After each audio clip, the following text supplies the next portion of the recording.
আসসালামু আলাইকুম। আজকে আমরা শিখব ডিটারমিন্যান্টকে ব্যবহার করে কিভাবে সমীকরণ সলিউশন করা যায় ইউজিং ক্রেমার রুল। ক্রেমার রুলটা ইম্পর্ট্যান্ট।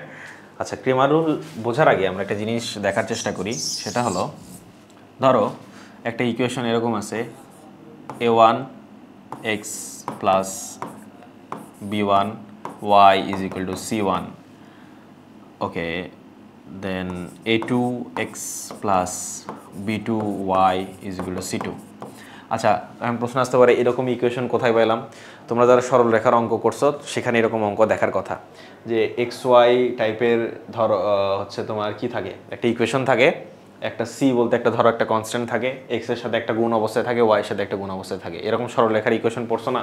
যেমন 2x minus 3y is equal two 4, অনেকটা এই টাইপের ইকুয়েশন। হ্যাঁ, এখন এখানে দুইটা দিছি, ধরে নাও দুইটা সরল রেখার ইকুয়েশন। যারা সরল রেখা করছো তারা এইভাবে চাইলে চিন্তা করতে পারো, আদারওয়াইজ কোনো প্রবলেম নাই। আমি তো লিখেই দিলাম ওইরকম ইকুয়েশনকে এভাবে লিখতেছি। ওকে, এখন আমরা চাইলে এই যে জিনিসটাই কি লিখতে পারি, এটাকে লিখতে পারি ধরো এক্স থেকে এক্স ইজ ইকুয়াল টু লেখা যায় c1 minus by divided a1 লেখা যায় না? লেখা যায় তো। আচ্ছা, a1, এই যে এটা 1, সমীকরণ 1, এই 1 এর মানটা আমি হচ্ছে এখানে বসাবো। ঠিক আছে, এখানে বসাইলে কি হয়, তাহলে a2 ইন্টু এক্স এর মানটা কি c1 b1y ডিভাইডেড হচ্ছে a1 is equal two plus b2y is equal to c2। আচ্ছা, এটাকে এখন কি লেখা যায়? এটাকে কি লেখা যায় বলো? এটাকে লেখা যায় হচ্ছে a1 a2 c1 b1 a2, কারণ এই a2টা এই পুরোটার সাথে গুণ, এরকম করে গুণ দিয়ে আমরা এটা লিখলাম। ওকে, ভালো কথা। Plus a2 b2 y is equal to c2, তাই লেখা যায়, তাই না? সরি, এখানে a2 হবে, এখানে a1 হবে। ওকে, আচ্ছা, এরপরে আমরা এটাকে কি লিখতে পারি? a1টা ওই পাশে পার করে দিলে a2 c1, তারপরে হচ্ছে এখান থেকে y কমন নিলাম, এই যে এই দুইটা থেকে y কমন নিলাম। হ্যাঁ, তাহলে থাকে হচ্ছে b1 a2 minus a1 b2, আর এইদিকে হয় c2 ইন্টু a1। ভালো কথা। এরপরে এখান থেকে এই a2 c1টা ওই পাশে পার করে দিই, আর yটা এখানে থাকে। y এর সাথে যেটা গুণ করা আছে a2, আচ্ছা একবারেই লিখি c2 a1 minus a2 c1, এটাকে a1 এর সাথে যেটা y এর সাথে যেটা গুণ করা আছে সেটা নিচে ভাগ করে দিলাম। সেটা কি লিখলাম? b1 a2 minus a1 b2। এখন একটা জিনিস খেয়াল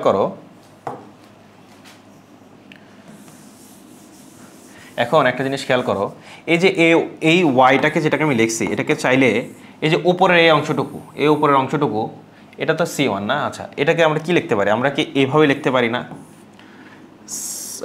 c2 c1 a2 a1, এভাবে তো লেখা যায়, রাইট? আচ্ছা, এই নিচেটায় কি লেখা যায়? এটা দেখো একটা ডিটারমিন্যান্ট লিখছি, কিন্তু এটা একটা ডিটারমিন্যান্ট, এবং ডিটারমিন্যান্টকে এখানে একটা ভগ্নাংশের লবে কেন লিখলাম? কারণ ডিটারমিন্যান্টের মান আছে, রাইট? আর এটাকে তো আমি তো তোমাকে একসময় বলছি যে যেখানে যেখানে এরকম ফরম্যাট আসবে সেখানে সেখানে আমরা ডিটারমিন্যান্টটা ইউজ করব। একটা ক্লাসে আমি কিন্তু বলছিলাম। আচ্ছা, তো এটা সমান কি লেখা যায়? b2 b1, wait a bit, b2 b1। আচ্ছা, আমাদের এখানে একটু লিখতে ভুল হয়েছে।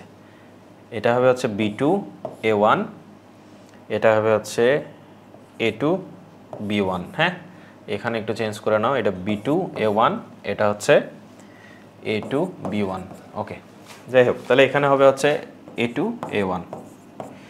ঠিক আছে, আমরা চাইলে এইভাবে লিখতে পারি না? লেখা যায় তো।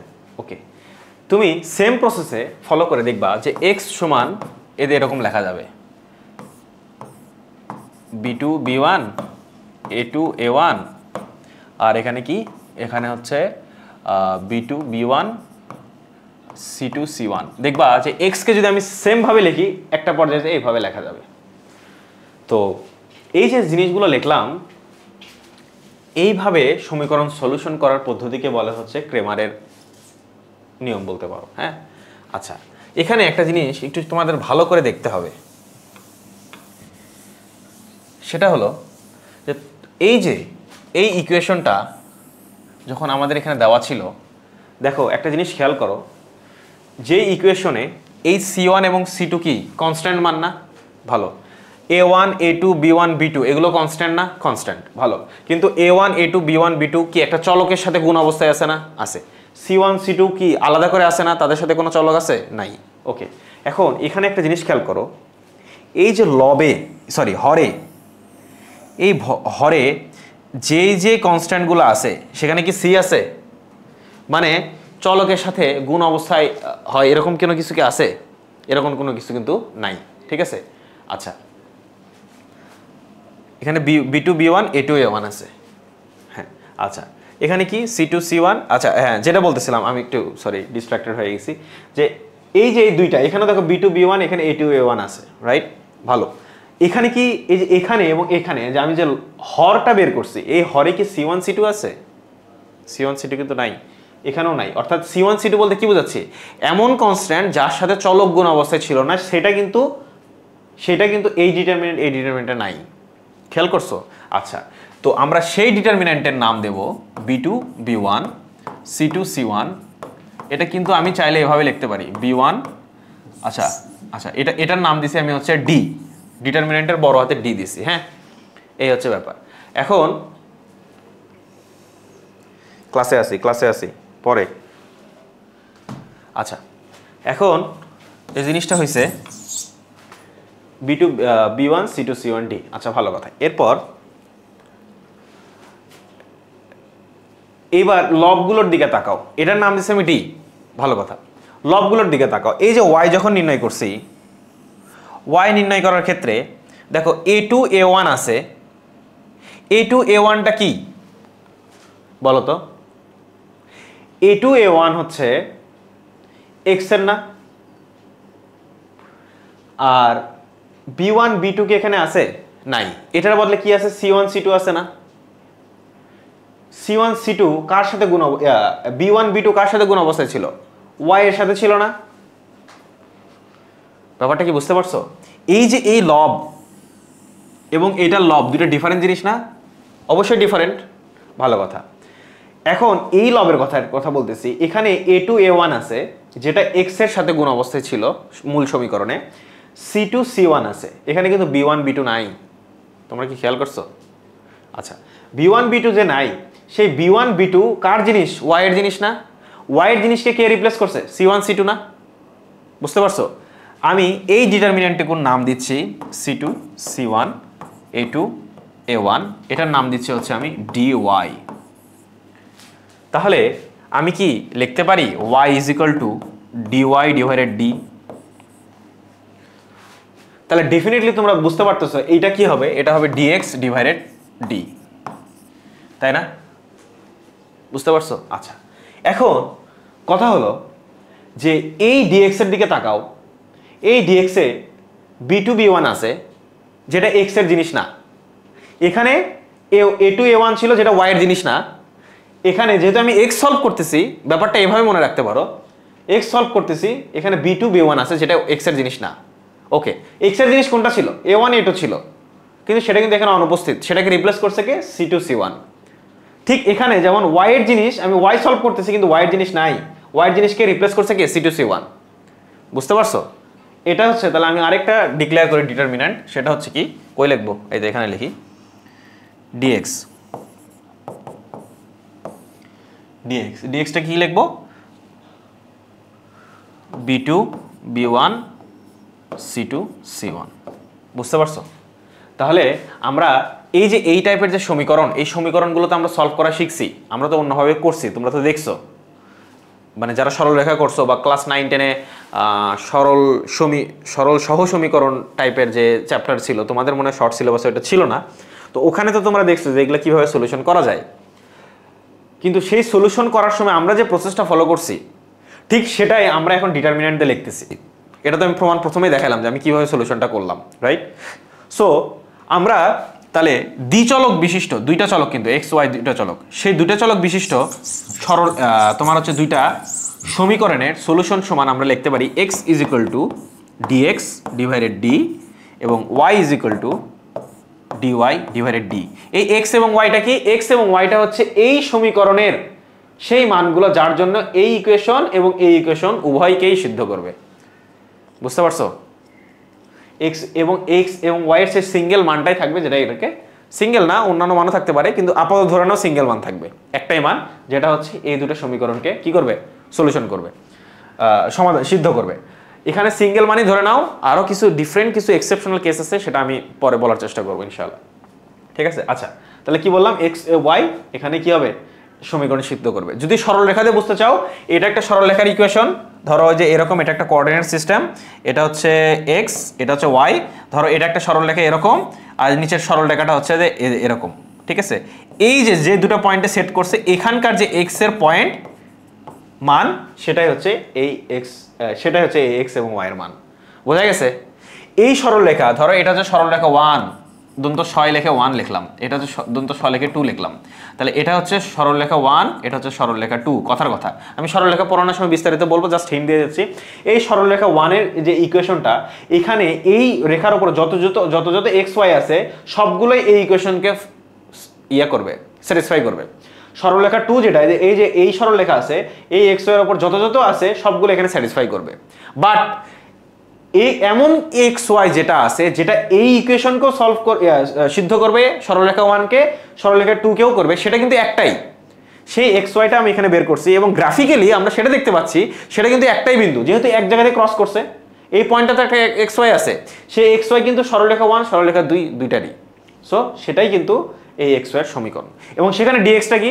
dx-টা আমি বললাম যে এখান থেকে আমি dx কিভাবে নির্ণয় করব। দেখো, এখান থেকে dx এভাবে নির্ণয় করব, আমি তো লিখছি অলরেডি dx, আমি আরেকবার একটু বুঝাই লিখি। সেটা হলো dx হবে হচ্ছে x এর যে কোএফিশিয়েন্টগুলো আছে, ও a1 a2 এর বাদ যাবে, গেল a1 a2 বাদ যাবে, রাদার y এরটা থাকবে। তাহলে y এর যেটা থাকবে সেটা লেখো b1 b2, আর a1 a2 এর জায়গায় বসবে হচ্ছে c1 c2।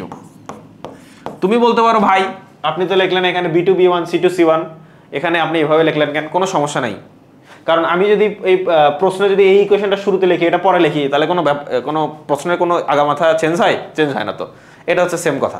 আবার এখানে b2 b1 c2 c1 আট পিস করে লিখলাম, আপনি ওটা পরে লিখলেন, সমস্যা কি? কোনো সমস্যা নাই, কারণ আমি জানি যে এই ইকুয়েশনকে আমি চাইলে এদের এইভাবে লিখতে পারি, b1y plus a1x is equal to c1, এটা লেখা যায় না?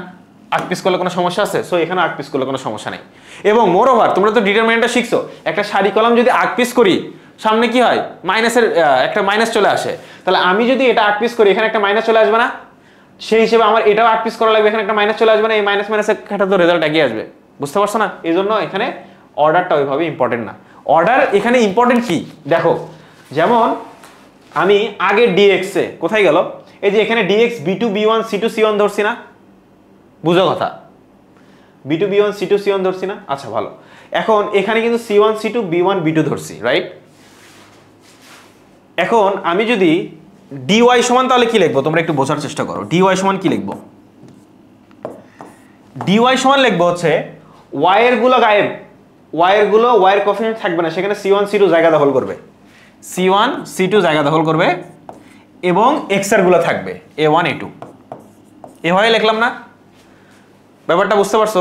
আচ্ছা লিখছি, কিন্তু একটু আগে আমি dy-টা কিভাবে লিখছিলাম? একটু আগে আমি dy-টা লিখছিলাম হচ্ছে এইভাবে। কিভাবে লিখছিলাম? তোমার হচ্ছে a2, সরি এখানে c2 c1 a2 a1 লিখছিলাম, তাই না?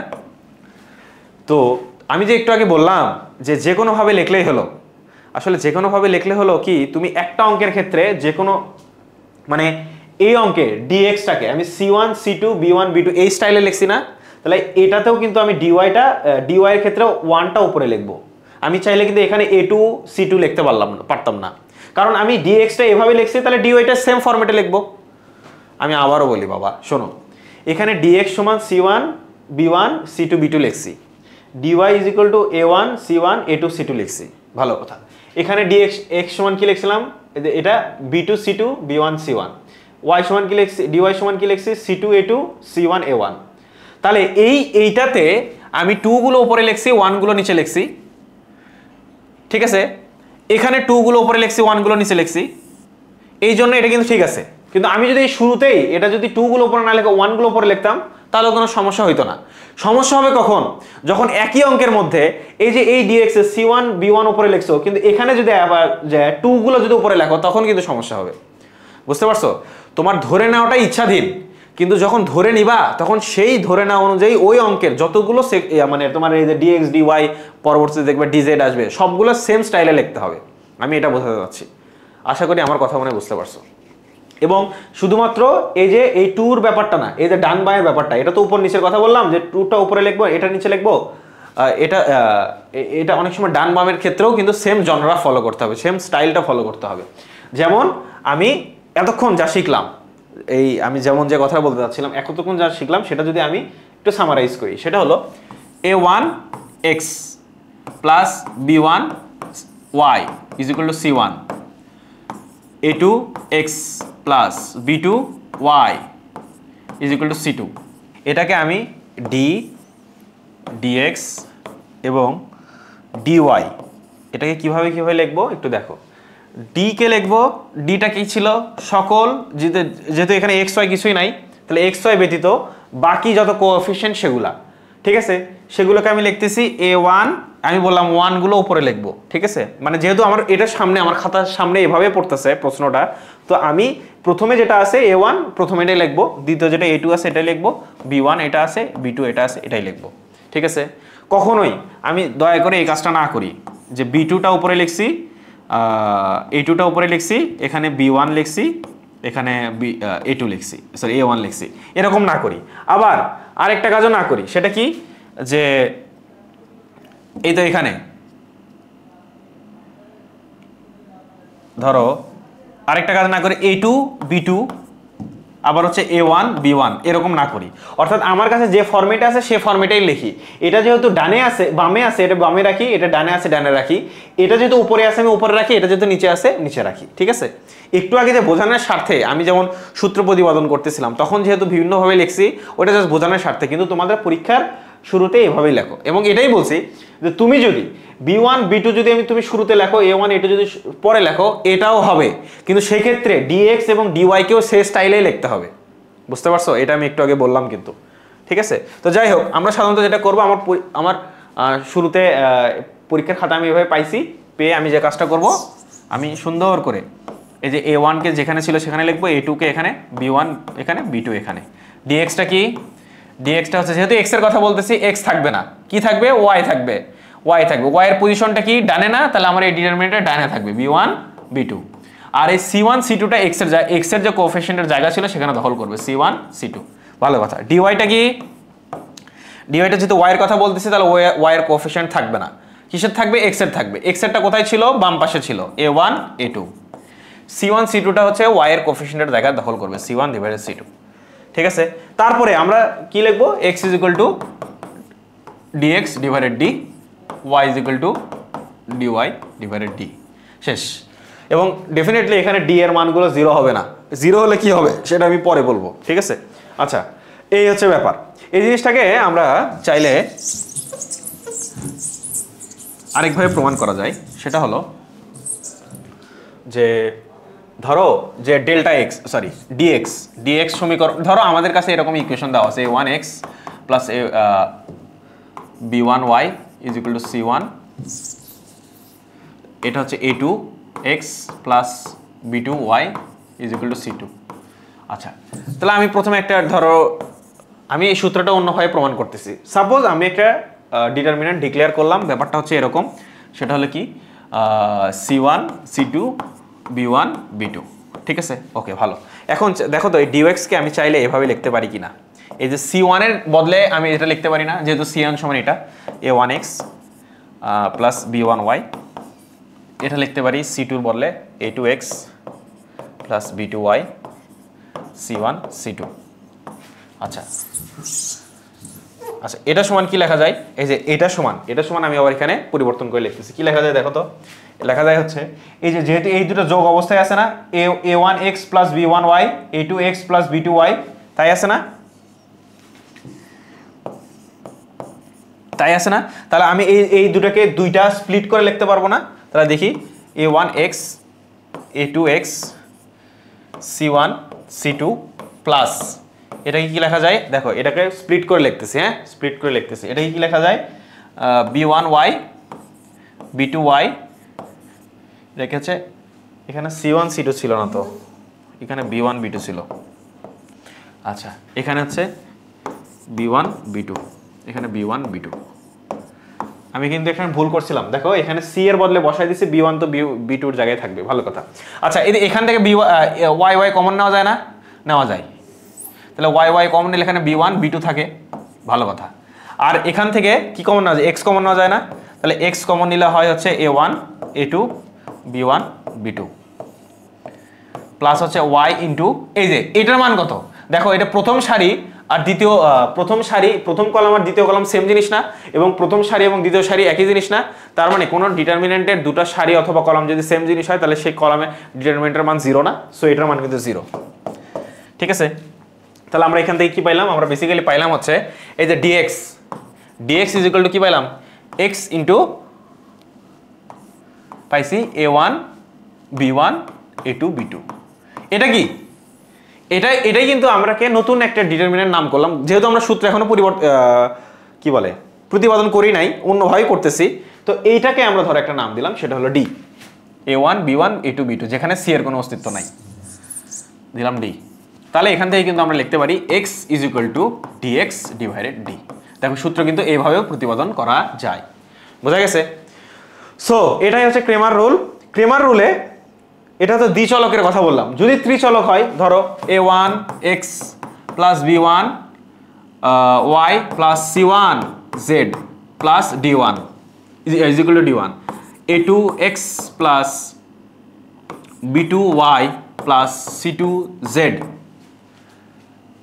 Plus d2, okay, a3 x plus b3 y plus c3 z is equal two d3।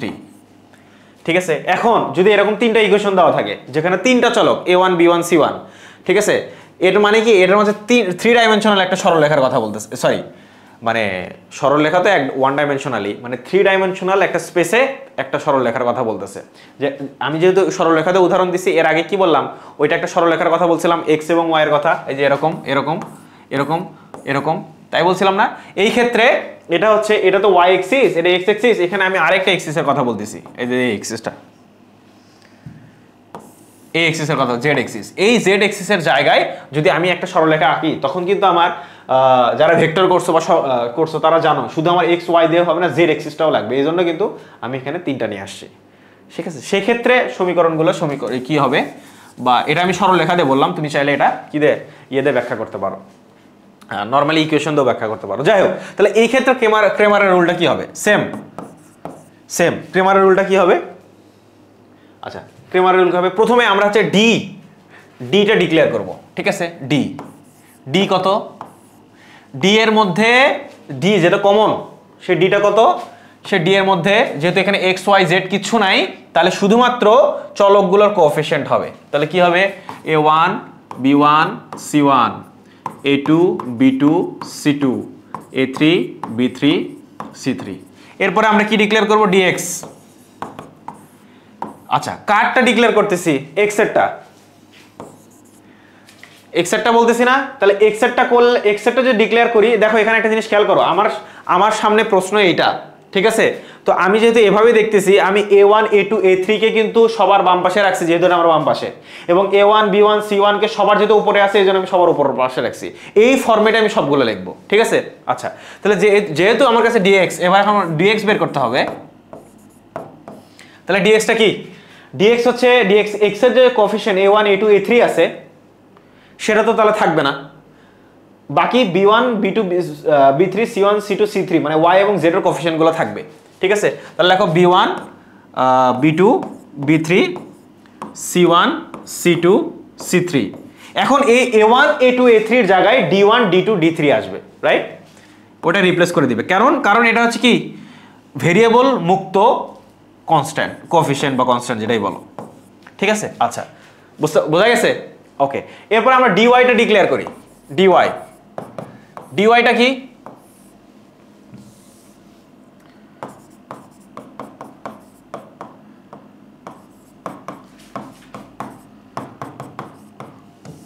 আচ্ছা, dy টা কি বলো? dy টা হচ্ছে এই যে y, যেহেতু y এর কথা বলছি, y এর যে কোএফিশিয়েন্ট সেগুলো বাদ, সেটাকে d1 d2 d3 রিপ্লেস করবে এবং বাকি x এবং z এর গুলো থাকবে। তাহলে দেখো a1 a2 a3 y এর গুলো কে রিপ্লেস করবে? d1 d2 d3, d1 d2 d3, এরপরে c1 c2 c3। আচ্ছা, এরপরে dz কত? dz হচ্ছে z এর গুলো কে রিপ্লেস করবে? d1 d2 d3, আর বাকিগুলো x এবং y এর গুলো থাকবে, যেহেতু z এর কথা বলতেছি। তাহলে a1 a2 a3, b1 b2 b3, এটা কি হবে? d1 d2 d3। বুঝতে পারছো? এই হচ্ছে। এখন এটা আমাদের ডিটারমিনেন্ট ডিক্লেয়ার করা শেষ। তাহলে x is equal two dx divided d, y is equal two dy divided d, এবং z is equal two dz divided d। এটাই হচ্ছে আমাদের ওই সমীকরণের সমাধান। তো চলো আমরা যেহেতু ক্রেমার রুল পড়লাম, আমরা একটা অঙ্ক সমাধান করি। ধরো এরকম 2x মাইনাস 3y প্লাস 4 আর হচ্ছে x plus y is equal two 2, ঠিক আছে? আচ্ছা, ভালো কথা। এখন এই ডিটারমিনেন্টের আমরা হচ্ছে সলিউশন x এবং x y সমান কত, এটা হচ্ছে আমরা বের করব, ঠিক আছে? তাহলে চলো আমরা হচ্ছে প্রথমে যে d সেটা বের করি। d সমান কত? সমান হচ্ছে 2 3 1 1। এটার মান কত? এটার মান হচ্ছে 2 ইন্টু 1 মাইনাস 3 ইন্টু 1। তোমরা নর্মালি বের করতে পারো, প্রবলেম হলে ক্যালকুলেটরে বের করতে পারো। 3 ডিটারমিনেন্ট হলে হাতে কলমে বের করেও ডাইরেক্ট এটা লিখে মান বসাতে পারো ক্যালকুলেটর হিসাব করে, অথবা যে গুণের যে ব্যাপারটা আছে, এই যে এরকম করে যে গুণটা, এটা লিখে জাস্ট হচ্ছে মান বসাতে পারো, এবং অবশ্যই ক্যালকুলেটরতে মান চেক করবা, ঠিক আছে? এটা কত? এটা তাহলে হচ্ছে -1। ওকে, এরপর হচ্ছে dx-টা কত? dx-টা হচ্ছে 4 2 3 1। তাহলে কত হচ্ছে? 4 গুণ 1 মাইনাস 3 গুণ 2। এই যে এই লাইনটা ডেফিনেটলি লিখবা, যদি 3/3 হয় এই লাইনটা লিখবা, বাকিটা তুমি ক্যালকুলেটর হিসাব করবা। তাহলে এটা হচ্ছে -2। ওকে, dy-টা কত? dy-টা হচ্ছে তোমার হচ্ছে 2 1 4 2। এটা সমান কত? 2 গুণ 2 মাইনাস 4 গুণ 1। তাহলে কত হচ্ছে? এটা 0 হচ্ছে, ঠিক আছে? তাহলে আমরা পেয়ে গেছি। তাহলে তাহলে হচ্ছে x সমান কত? x সমান হচ্ছে dx ডিভাইডেড d। dx এর মান কত বলো? dx এর মান হচ্ছে -2 আর হচ্ছে d এর মান -1, তার মানে আসলে 2। আচ্ছা, ভালো কথা। dy সমান কত? dy সমান হচ্ছে y সমান হচ্ছে dy ডিভাইডেড d। তাহলে dy এর মান কত? dy এর মান পাইছি 0, d এর মান কত পাইছি? d এর মান হচ্ছে -1, দ্যাট মিনস হচ্ছে 0। সো আমার xy ডিজায়ার্ড xy এর মান পেয়ে গেছি। সেটা কত? সেটা হচ্ছে 2,0। এটাই হচ্ছে উত্তর, ঠিক আছে? ক্রেমারের রুল ব্যবহার করে ডিটারমিনেন্টের সাহায্যে যে সমীকরণ মান নির্ণয় করা যায়, এটা তোমরা শিখলা। পরবর্তী ক্লাসে আমরা বিপরীত ম্যাট্রিক্স এর সমীকরণের সাহায্যে কীভাবে বিপরীত ম্যাট্রিক্স বের করা যায় এবং ব্লক ম্যাট্রিক্সের সাহায্যে কীভাবে বিপরীত ম্যাট্রিক্স বের করা যায় আমরা সেটা শিখবো ইনশাল্লাহ। সে পর্যন্ত তোমরা ভালো থাকো। আসসালামু আলাইকুম।